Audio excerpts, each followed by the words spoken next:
सबसे पहले तो आप सभी का मैं स्वागत करता हूँ। आप सब इतनी बड़ी संख्या में पधारे हैं और हर मौके पर और हर निर्णय पर, जब पहला निर्णय हमने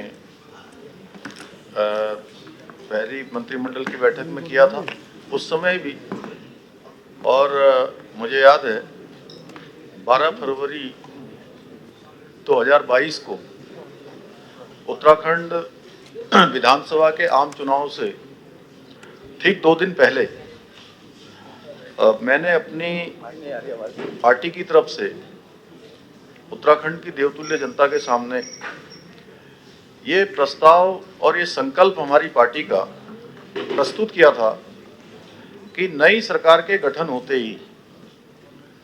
हमारी सरकार सबसे पहला निर्णय समान नागरिक संहिता को राज्य के अंदर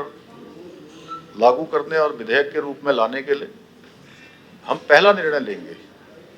और उत्तराखंड की देवतुल्य जनता का मैं आभारी हूँ।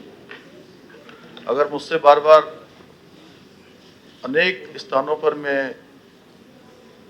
जाता हूँ तो वहाँ मुझे सबसे पहले लोग पूछते हैं कि आप इसका श्रेय किसको देते हैं, तो मैं कहता हूँ कि ये श्रेय देवभूमि उत्तराखंड की देवतुल्य जनता को है, क्योंकि उन्होंने हमको सरकार में आने का मौका दिया और हमारे संकल्प को पूरा करने के लिए उन्होंने अपना बहुमत दिया, अपना आशीर्वाद दिया। और एक मिथक भी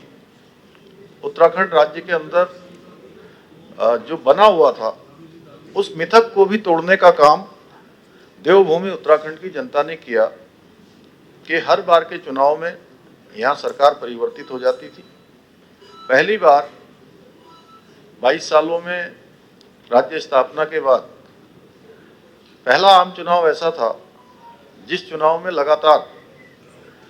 पहले जो सरकार थी उसी सरकार को दोबारा काम करने का अवसर प्रदान किया और एक इतिहास देवभूमि उत्तराखंड की जनता ने बना दिया। एक जो परिपाटी थी वो परिपाटी को बदल दिया और हमने भी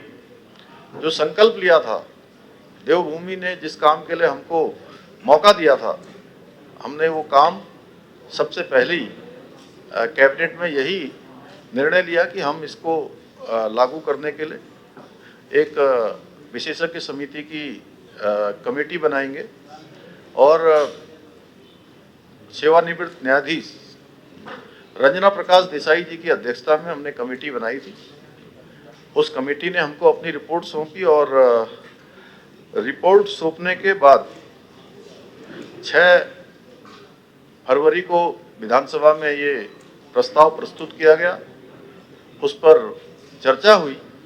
पक्ष विपक्ष सभी लोगों ने उस पर भाग लिया और 7 फरवरी 2024 को ये विधेयक विधानसभा से पारित हो गया। और उसके बाद माननीय राष्ट्रपति महोदय को उनकी सहमति के लिए इसको उनको प्रेषित किया गया, वहाँ भेजा गया और 12 मार्च 2024 को ये अधिनियम माननीय राष्ट्रपति महोदया की स्वीकृति के बाद पारित हो गया। और इसके बाद जब पारित होने के बाद हमारे सामने जो एक बड़ा काम था कि ये कैसे लागू होगा, इसकी नियमावली एवं इसके क्रियान्वयन के लिए, इसको बनाने के लिए श्री शत्रुघ्न सिंह जी, जो आप सभी लोग उनको जानते हैं, हमारे राज्य के मुख्य सचिव रहे हैं, वरिष्ठ IAS अधिकारी रहे हैं, तो उनके अध्यक्षता में एक कमेटी का गठन किया गया। उस कमेटी के साथ अन्य लोग भी सम्मिलित हुए और सरकार के विभिन्न विभागों के लोगों ने, और मनु गौड़ जी, सुरेखा डंगवाल जी, जो हमारे पहले की जो ड्राफ्ट बनाने वाली कमेटी थी, उनके मेंबरों ने भी इसमें अपनी सेवाएं दी। इसके साथ साथ हमारे अधिकारी गणों ने भी, हमारे कर्मचारियों ने, अनेक विद्यार्थियों ने भी, जिनको आप देख रहे होंगे, क्योंकि यहाँ पर कुछ लोग आए थे और कुछ लोग नहीं आ पाए, तो इसको बनाने में रात दिन का प्रयास किया। अथक प्रयास करने के बाद आज ये 18 अक्टूबर को ये नियमावली आप सबके सामने ही हम लोगों को मिल गई है, मुझे दे दी है उन्होंने, सरकार को मिल गई है। और इस नियमावली में मुख्य रूप से 4 भाग हैं, जिसमें विवाह है एवं विवाह विच्छेद, लिव इन रिलेशनशिप, जन्म एवं मृत्यु पंजीकरण और उत्तराधिकार संबंधी नियमों के पंजीकरण संबंधी जो प्रक्रियाएं हैं उल्लेखित हैं इसमें। और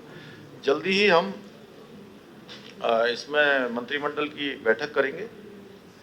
और मंत्रिमंडल की बैठक में ये तय करेंगे कि हमारी क्या तिथि होगी और इस एक्ट को प्रभावी रूप से लागू करने के लिए हमें हमारे जो अधिकारीगण हैं, कर्मचारीगण हैं, उनको ट्रेनिंग की भी आवश्यकता होगी, प्रशिक्षण की भी आवश्यकता होगी, क्योंकि एक बड़ा काम है और सीधे सीधे हजारों लोग इस काम को क्रियान्वित करने में आगे काम करेंगे और वो हम जल्दी निर्णय लेंगे। और ये सब हम जो जन सामान्य है उनको तमाम कामों के लिए जो आज अनेक दफ्तरों में जाना पड़ता है, उनको दफ्तरों में नहीं जाना पड़ेगा, उनको आसानी से घर बैठे ऐप के माध्यम से सारी सुविधाएं उनको प्राप्त होंगी, ऑनलाइन माध्यम से प्राप्त होंगी।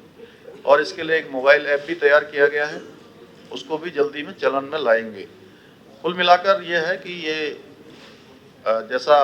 विधेयक जिस दिन पारित हुआ था उस दिन भी मैंने कहा था, आज फिर कह रहा हूँ कि सबको समानता मिले, सबको एक समान न्याय मिले और विशेषकर हमारी जो महिलाएं हैं उनके सशक्तिकरण की और सुरक्षा के लिए दोनों को विशेष रूप से ध्यान में रख के ये विधेयक बना है और जल्दी ही ये विधेयक कार्य रूप में, क्रियान्वयन में आने वाला है। तो आप सबका, क्योंकि लगातार आप सब लोग पहले दिन से इसके साक्षी रहे हैं और अब कुछ ही समय बचा है जब हम इसको धरातल पर उतारेंगे और देवभूमि उत्तराखंड को देश की आज़ादी के बाद ये पहला देश का हमारा राज्य बन जाएगा जिसको ये गौरव प्राप्त होगा कि यहाँ पर समान नागरिक संहिता का विधेयक लागू हो गया है। अगर आप ये वीडियो YouTube पर देख रहे हैं तो हमारे चैनल को सब्सक्राइब करें और बेल आइकन को दबाना ना भूलें। अगर आप Facebook पर ये वीडियो देख रहे हैं तो हमारे पेज को लाइक करें।